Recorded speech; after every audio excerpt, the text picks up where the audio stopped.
사도신경하심으로 예배를 시작하겠습니다. 나는 전능하신 아버지 하나님 존재의 창조주를 믿습니다. 나는 그의 유일하신 아들 우리 주 예수 그리스도를 믿습니다. 성령으로 잉태되어 동정녀 마리아에게서 나시고 본디 빌라도에게 고난을 받아 십자가에 못 박혀 죽으시고 장사된 지 사흘 만에 죽은 자 가운데서 다시 살아나셨으며 하늘에 오르시어 전능하신 아버지 하나님 우편에 앉아 계시다가 거기로부터 살아있는 자와 죽은 자를 심판하러 오십니다. 나는 성령을 믿음이요 거룩한 공교회와 성도의 교제와 죄를 용서받는 것과 모의 부활과 영생을 믿습니다. 아멘. 같이 찬양하겠습니다.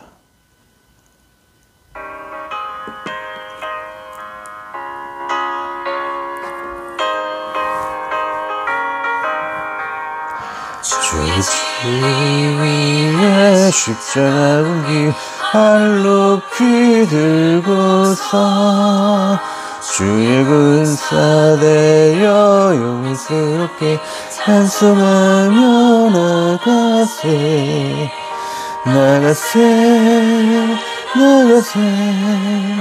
주 예수만을 위하여 목숨까지도 바치고 산터로 나가세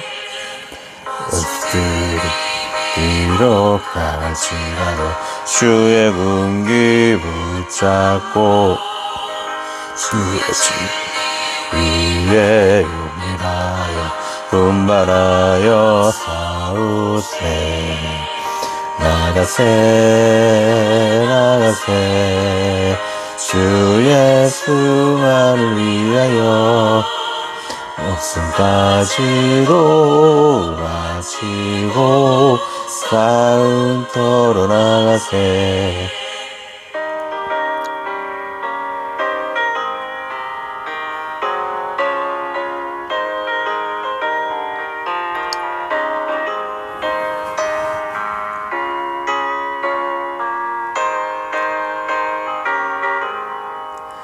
사랑들과 나가는 것마다 주의 군기를 알리며 반갑고도 깊은 승리의 소식 온 세상에 전하세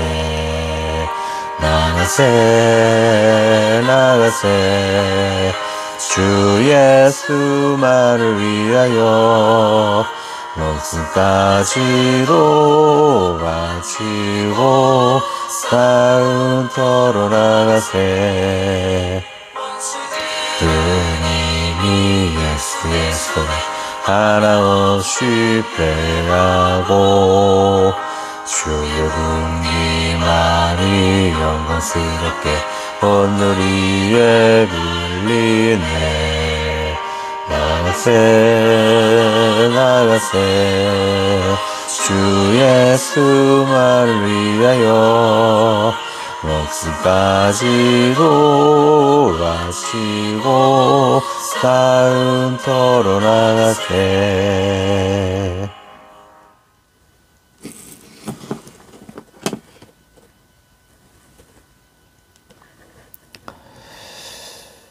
자, 오늘의 성경 말씀 두 번 읽고 잠시 설명드리고 기도하겠습니다. 접신한 자와 박수무당을 음란하게 따르는 자에게는 내가 진노하여 그의 백성 중에서 끊으리니 너희는 스스로 깨끗하게 하여 거룩할지어다. 나는 너희 하나님 여호와니라. 남자나 여자가 접신하거나 박수무당이 되거든 반드시 죽일지니 곧 돌로 그를 치라. 그들의 피가 자기들에게로 돌아가리라. 율법에 기록된 바 주께서 이르시되 내가 다른 방언을 말하는 자와 다른 입술로 이 백성에게 말할지라도 그들이 여전히 듣지 아니하리라 하시니 그러므로 방언은 믿는 자들을 위하지 않고 믿지 아니하는 자들을 위하는 표적이다. 이어는 믿지 아니하는 자들을 위하지 않고 믿는 자들을 위함이니 그러므로 온 교회가 함께 모여 다 방언으로 말하면 무식한 자들이나 믿지 아니하는 자들이 들어와서 너희를 미쳤다 하지 아니하겠느냐. 자, 보시면 무당 방언들이 그러지 실제로 무당 방언을 찾아가면 교회에서 하는 방언은 똑같아요. 뭐 랄라 하기도 하고, 뭐 와시아리까시를 부슈르까시를 막 이상한 소리를 해요. 박씨 무당들이 위아래 뭐 무당 집 찾아가시면 뭐 들썩 제가 녹화한 것도 있습니다. 그렇기 때문에 이런 무당 방언하는 자들은 사실 내쫓아야 돼요. 그리고 뭐 죽인다는 건 너무 심했고, 이런 무당 방언을 하는 것이 교회에 있다라면 실제로 미국 남침내교 같은 경우에는 이 성경 말씀대로 내쫓아요. 이런 무당 방언하는 사람들을. 근데 우리 한국 교회는 정반대가 되었죠. 지금 오히려 무당 방언 인정하지 않으면 교회에서 내쫓게 정반대가 되죠. 우리나라는 무당 방언이 너무나 많이 펼쳐져 있기 때문에. 그러나 언어라든지 문맥이라든지 교회사라든지 신학적이라든지 삶을 통한 그런 여러 가지 신학을 보면 100% 이것이 잘못된 것을 볼 수가 있습니다. 쉽게 자, 고린도전서 14장은 무슨 교회에서는 뭐라 그래요? 이거는 무당방언이다. 이상한 소리를 내는 알아듣지 못하는 방언이 맞는 것이다. 사도행전 2장은 외국어이고 고린도전서 14장은 알아듣지 못한 방언이라고 이야기를 하고 있지만, 자 보시죠. 14장 21절 보면 이 내용이 오겠어요. 요나가 다른 방언하는 자들에게 복음을 증거했다는 그런 내용인 것이죠. 요나가 니느웨를 갈 때 복음을 증거할 때 뭐 멍멍멍 방언 왔다리 갔다리 방언 그렇게 해서 복음을 전했겠습니까? 그게 아니죠. 복음을 아람어로 외국어로 복음을 증거했다는 거예요. 본인은 히브리 사람 히브리어를 사용하나 아람어로 그들에게 복음을 증거했다는 것이죠. 외국어라는 것이 분명히 나와 있고, 자 고린도서 14장 22절을 보면 방언이 믿지 아니한 자들을 위한 표적이라고 분명히 이야기를 하고 있어요. 자, 갑자기 뭐 외국어를 할 줄 못하는 굉장히 한번도 잘 배우지 않은 사람이 프랑스어, 일본어, 여러 가지 언어를 구사한다고 봐요. 그러면 그 사람들이 정말 믿지 않는 사람들이 와서도 와 갑자기 뭐 영어도 하고 프랑스어도 하고 일본어도 할 줄 아네? 그러면서 믿지 아니한 자들을 위한 표적이 될 수 있다는 것이 22절 맞다는 것이죠. 왜냐 외국어를 방언에 적용시켰을 때에 그 말이 문맥이 맞다는 거예요. 23절은 또 뭐예요? 왜 미쳤다는 소리 또 들을 수가 있냐면, 자 우리나라에서 한국어로 계속 설교를 하고 교제를 해야 되는데 계속 한국어로 교제 안 하고 프랑스어로 하고 프랑스어로 설교하고 프랑스어로 대화하고 그러면 미쳤다라는 얘기를 들을 수밖에 없는 것입니다. 우리끼리 얘기하기 딴 거로 얘기하고 뭐 남들에게 복음을 증거하기 위해서는 그럼 뭐 다른 나라 언어로 복음을 증거할 수가 있는 것이죠. 또 이 히브리 지역, 이 현재 이스라엘 이 지역은 굉장히 많은 나라들이 지나가는 대륙의 중심점이었어요. 그래서 여러 가지 외국어를 구사하면서 실력을 키우면서 영어로 그런 실력을 키우면서 복음을 증거하는 것은 굉장히 이 시대에 필요했다는 것이죠. 지금처럼 성경이 여러 외국어로 정착이 안 되었기 때문에 그렇게 외국어를 구사할 줄 알아야 한다는 것이죠. 그래서 분명히 고린도전서 14장은 외국어라고 이야기를 하고 있는데 이거를 무당방언으로 해석을 하고 있는 게 너무나 심각한 거죠. 자, 이 이미지를 보면 알 수가 있습니다. 진리를 알지니 진리가 너희를 자유롭게 하리라. 뭐예요? 이 교육자들까지 우리나라까지 무당방언을 해야지 교육자를 할 수 있다. 또는 뭐 중교회 중진들이 뭐 무당방언도 못하느냐 그런 질책을 듣는 게 현실이에요. 우리나라에서는. 그래서 이 죄가 너무나 관영하게 되었고 이 죄의 악령이 씌워가지고 무당방언하면 악령이 씌워갖고 죄의 노예로 평생 동안 사는 것이 한국 교인들의 모습이라는 것이죠. 그러나 그것이 잘못되었다는 것을 이 시간을 통해서 알을 통해 가지고 잘 배움을 통해 가지고 여러분들이 이 죄의 무게에서 자유케 되기를 원합니다. 특별히 너무나 이 지금 내용이 5편 정도로 나눠서 할 정도인데 굉장히 길게 되어 있습니다. 첫 번째는 서술적으로 이렇게 기록한 것만 녹화를 시키고 끝난 다음에 다시 한번 영상물을 통해 가지고 관련 영상을 통해 가지고 여러분들에게 2편을 통해서 나누도록 한번 해보겠습니다. 뭐 이게 중간에 뭐 잘리면은 3편도 될 수가 있습니다. 예, 계속 진행을 하겠습니다. 기도하고 시작합니다. 하나님 아버지, 너무나 이 죄가 간영한 한국교회에 있습니다. 무당방언을 타파함으로 교회가 죄로부터 자유하며 자유한 가운데 또 평강을 흡양한 가운데 우리가 교제하는 발전한 한국교회 더 거듭나는 한국교회, 개혁되어져가는 한국교회, 종교개혁으로 더 깨끗하게 되어지는 한국교회 될 수 있게 도와주옵소서. 좋은 나눔 되게 하시고 나아갈 때 부족한 부분 이 아들도 용서해 주시고 거룩한 설교 되게 하여 주옵소서. 예수님의 이름으로 기도드리옵나이다. 아멘. 자, 원어 사전을 한번 보도록 하겠습니다. 자, 글로사라고 써 있어요. 사도행전 2장이라든지 고린도서 10장에는 글로사이 글로사의 복수죠. 여러 가지 언어들, 글로사는 외국어. 자, 원어 사전을 보면 언어, 말이라는 것을 가지고 있지. 원어는 절대 무당방언, 알아듣지 못하는 방언이 절대 원어가 아니라는 거예요.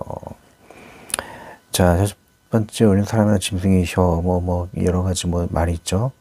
그리고 C를 보면 설명을 요하는 모호한 언어적 이것이 무당방언을 오해하실 수가 있는데 그것이 아니라 아리스토텔레스가 POET C57 그런 내용이지. 아마 아리스토텔레스의 그런 시를 의미하는 것, 철학자들의 시적 표현을 의미하는 무당방언이 아님, 즉 성경에 있는 방언은 외국어만을 의미한다. 그럼 방언은 헬라어로 뭐라? 다음을 글러보자. 이런 철학자들은 시를 많이 썼기 때문에 그런 시적인 것을 의미하는 것이 그것이 무당방언이 아니라는 것이죠. 자, 글로사가 아닌 글로솔라리아라고 이것이 무당방언이라는 성경 원어예요. 그러나 성경 아무리 찾아봐도 글로솔라리아라는 단어가 없다라는 것이죠. 사이에 성경에 취급하지도 않는 단어가 한국의 은사의 표징이 되어버리고 말았습니다. 또 영어에도 보시면 텅이라 그러죠. 무당방언의 의미가 전혀 없다는 거. 현아 모국어 랭귀지로서 언어, 또 외국어를 의미한다는 것이죠. 자, 읽어드리자면 이 내용이요. 먼저 읽어드리기 전에 여러분들이 무당방언을 반대하면 교회 내에서 쫓겨나실 것이 저 또한 교회에 쫓겨났기 때문에 그런 것은 좀 감안을 하시고 들으시고, 그러나 여러분들이 교회 다 다닌다고 해서 구원받는 것은 아닙니다. 교회에서도 20%만이 아마 구원받을 거라고 저는 예상을 합니다. 그렇기 때문에 80%의 사람들이 다 이상한 이야기를 할 수가 있어요. 그러나 소수로 할지라도 그것이 잘못되었다라고 생각하면 자기의 믿음을 고수할 수 있는 사람이 저는 영생을 취할 수 있을 것이라 생각합니다. 교회 내에서도 많은 사람들이 따른다 그래서 잘못된 것을 따를 수는 없다라는 것이죠. 자, 읽어드리자면 누구든지 자기는 구원받았다고 위선적으로 이상 같은 말을 반복함으로 유혹이 있기 마련입니다. 하지만 진리일 것을 알고도 계속한다면 심각한 하나님의 심판이 있을 것입니다. 사도행전 2장 방언과 고린도전서 방언은 같은 것인가 또는 다른 것인가 먼저 점검을 하겠습니다. 성경에는 해석에 가장 깊이 있게 분석할 수 있는 게 원어적 해석, 단어적 분석과 그다음 문맥적 분석, 그리고 역사적 분석이 있다는 것이죠. 또 신학적인 분석, 현실리화 등이 있습니다. 이런 다섯 가지를 통해 가지고 이것을 분석해 보도록 하겠습니다. 자, 1번 원어적 분석이에요. 사도행전의 방언은 원래 글로사, 이를 해석용어로 텅입니다. 서두 부분에 저자 올렸듯이 이 뜻 모두 현아 또는 설명이 필요한 아리스토텔레스가 인용한 시적 표현을 의미합니다. 시적 표현 그냥 예로 조금씩 시나브로 같은 시적 표현이 있지 않습니까? 조금 사라지다.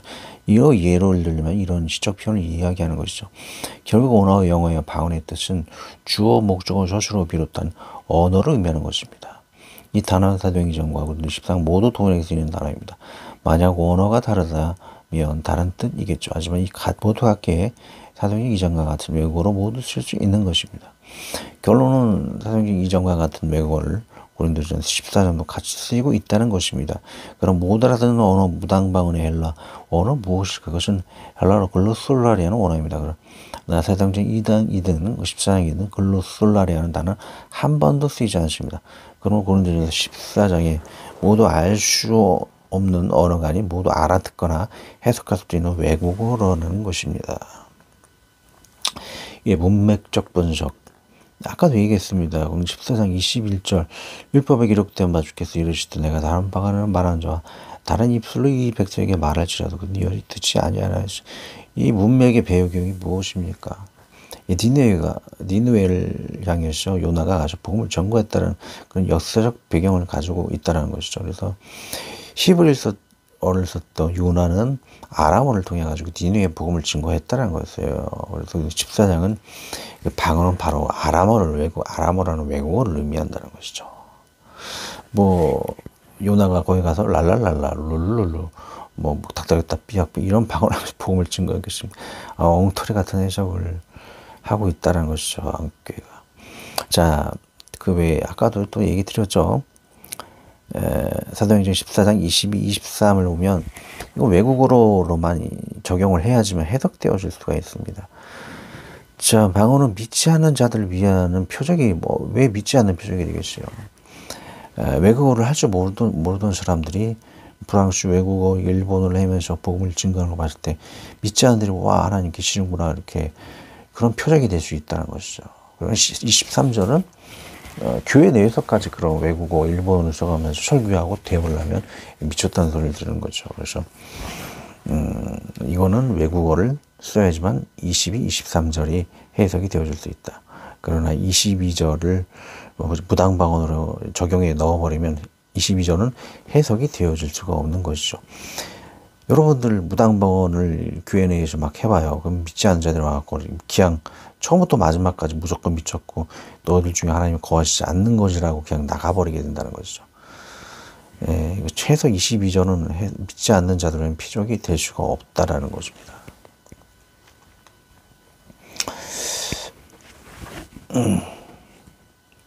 금방 했던 내용이 여기 나와 있고요. 자, 방언은 국어사전을 여러분들 찾아보셔야 됩니다. 방언이 무슨 뜻인지 국어사전을 찾아보면 첫 번째로는 열방의 언어, 외국어를 의미한다는 거예요. 두 번째가 무당방언이라는 그런 의미가 있긴 한데, 그러나 여러분들이 바울을 보시면 바울이 무당방언을 했는가 아닌가? 그것이 아니죠. 바울은 히브리어, 아람어엘러, 로마어 등 루가오니어 방언 여러 가지 언어를 구사하였다는 거예요. 그래서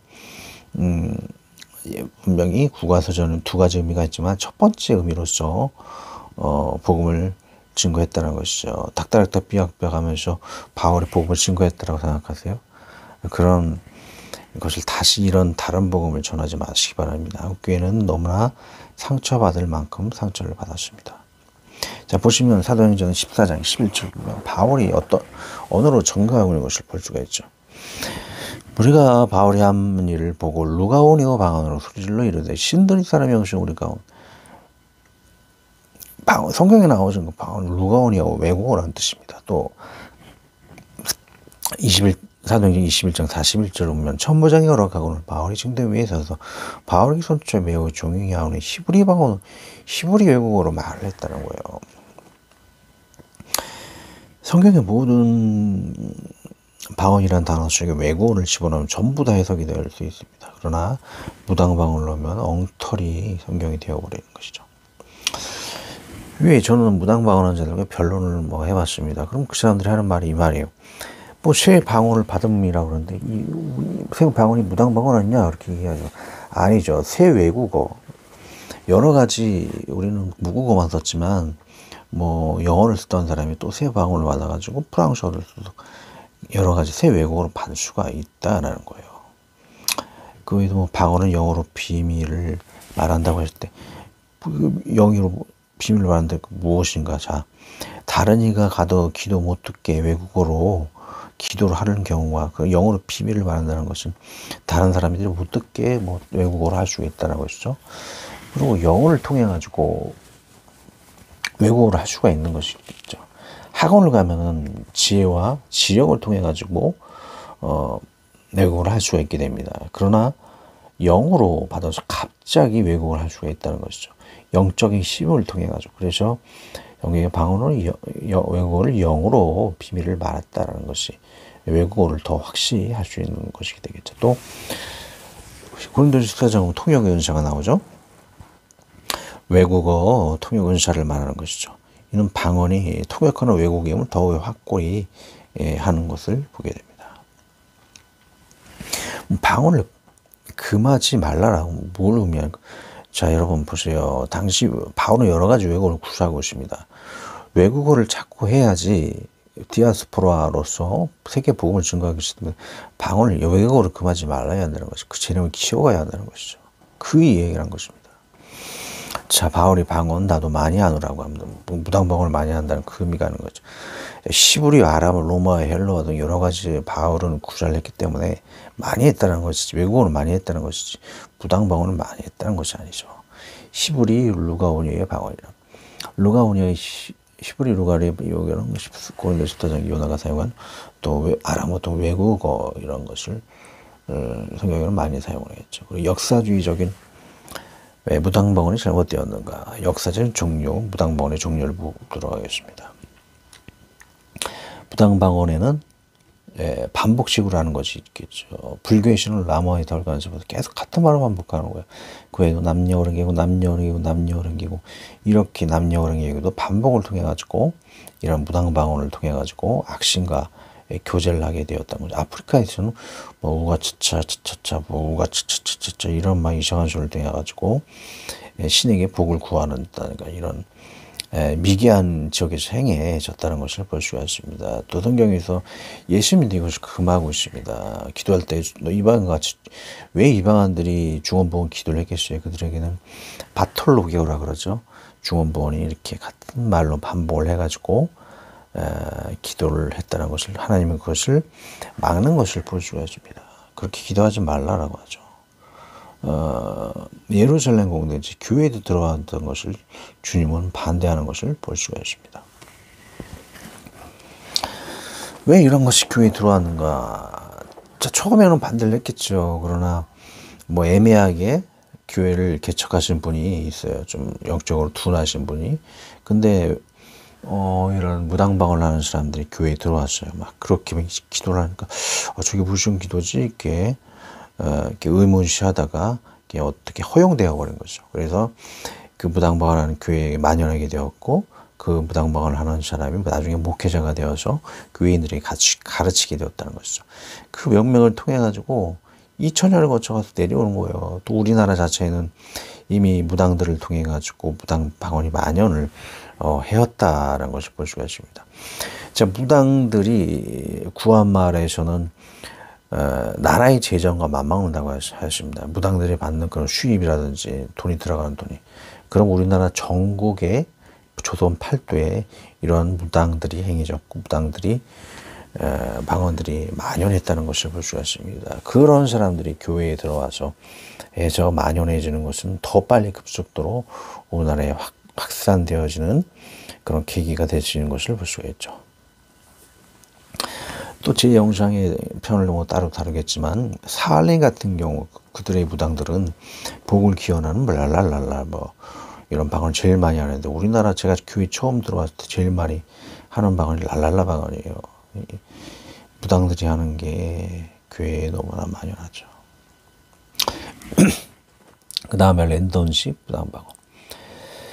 자, 글로스라는 건 성경의 소리이지만 이상하고 알아듣지 못하게 하는 반복되는 소리는 글라솔라리아라 그래요.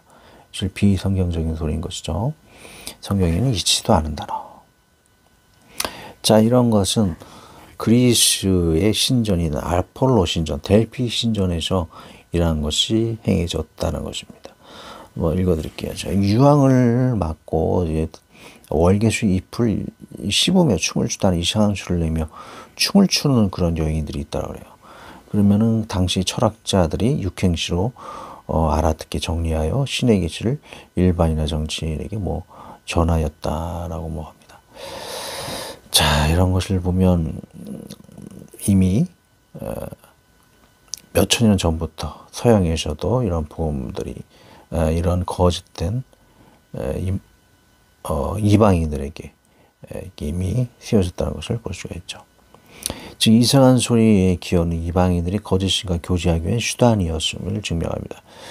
자, 그리고 예수님도 너희는 이방인과 같이 중언부언하지 말라 했습니다. 중언부언은 바틀로게라는 뜻으로 이상한 소리나 쓸데없는 소리로 이방 종교인들이 반복하는 것을 의미합니다. 이 이방 종교의 기도가 트로이 목마 같은 교회에도 교묘히 침투하였습니다. 비록 외국어라 할지라도 10상 8절에는 외국인 방언도 폐한다라고 하였습니다.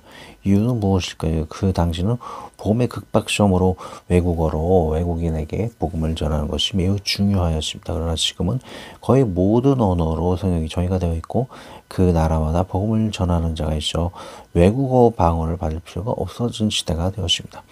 정령이 임하는 빛과 소리가 강한 시대가 지나도 변하지 않았으나 그 은사 중 하나님 외국어를 받는 것은 실제로 거의 폐하여졌다고 보면 됩니다. 그리고 이상한 소리는 아예 성경에도 없고 이상한 소리는 예수님은 이방에 기도하여 하는 것을 금하였습니다. 더 이상 이런 거짓 기도, 도치 속에 거짓짐을 지고 신앙의 시간을 소모하지 말아주시기 바랍니다. 이 여사제는 소크라테스가 이 세상에서 가장 현명한 자라였습니다.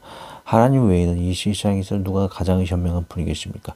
에덴 동산에서 마귀가 하와에게 너도 하나님같이 될 수 있다는 선악과를 먹은 것은 인류의 눈을 어둡게 한 대표적인 사건입니다. 당시 어느 철학자는 온전한 것이 올 때까지 우리는 아무것도 모른다라고 그러므로 온전한 분이 오실 때까지 기다리라 하였습니다. 그 이름 모를 철학자의 말이 맞는 것입니다. 예수님이 오실 때까지 아테네 그리스는 아무것도 모르는 상태인 것이 맞습니다. 저 바이블 서나좀 제가 했던 글로슬러리의 모든 그런 기원이 다 나와 있죠. 한번 시간을 내서 나와 있고 여기 글 내용이 밴드에도 나와 있거나 제 유튜브에 그 해설 그걸 클릭을 하시면 밑에 다 써 있습니다. 시간에 대해서 한번 더 읽어보시고요.